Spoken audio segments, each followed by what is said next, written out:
আমরা বলেছিলাম গত ম্যাচে যে অসম্ভবকে সম্ভব করবে, আজকে আমরা দেখাই দিলাম। আমরা দেখাই দিলাম যে আমরা অসম্ভবকে সম্ভব করতে পারি। ইনশাআল্লাহ এভাবে আমরা নেক্সট ডে জিতবো। আমরা ব্লু টাইগার হিসাবে সবাই হাততালি হাততালি। ইনশাআল্লাহ আগামী যে কোনো ম্যাচে আমরা জিতবো ইনশাআল্লাহ।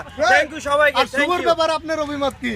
শুভর ব্যাপারে শুভকে আরো প্র্যাকটিস করতে হবে। শুভর ইদানিং খেলা ভালো হচ্ছে না। 2 মাস নিষিদ্ধ করা হয়েছে এটা? হ্যাঁ 2 মাস না 1 মাস তাকে আমি বহিষ্কার করলাম এই ম্যাচ থেকে। আর নেক্সট দীপু স্যার আরো প্র্যাকটিস করতে হবে।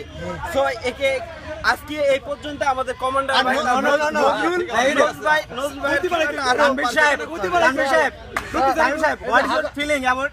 আমি আজকে অনেক আমার ব্লু টাইগার্স নিয়ে আমি আজকে অনেক প্রাউড।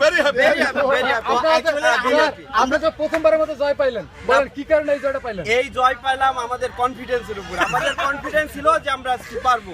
গত ম্যাচে বলছিলাম যে আমরা পারবোই, আজকে আপনাদের গত ম্যাচে বলছিলাম যে আমরা মানে ইয়ে করবোই। গত ম্যাচে আমি বলছিলাম না একটা কনফারেন্সে যে আমাদের উইন হবেই ইনশাআল্লাহ। আপনার ইতিহাসে প্রথম দিন ম্যানেজার হিসেবে আপনি আজকে আমাদের এই জেতার সুযোগে আপনি আমাদের জন্য কি ডোনেশন করতেছেন? অবশ্যই আপনাদের জন্য আমরা বিভিন্ন খাবার এই যে শুনেন বলতে কি খাবার বিভিন্ন খাবার বলতে কি খাবার আপনাদের জন্য পোলো আছে, বিরিয়ানি আছে। আপনি কি ডোনেট করছেন? আমরা 20 টাকা ডোনেট করছি।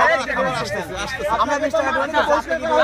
আজকে আমি আপনাদের জন্য 30,000 টাকা donate. Thank you thank you.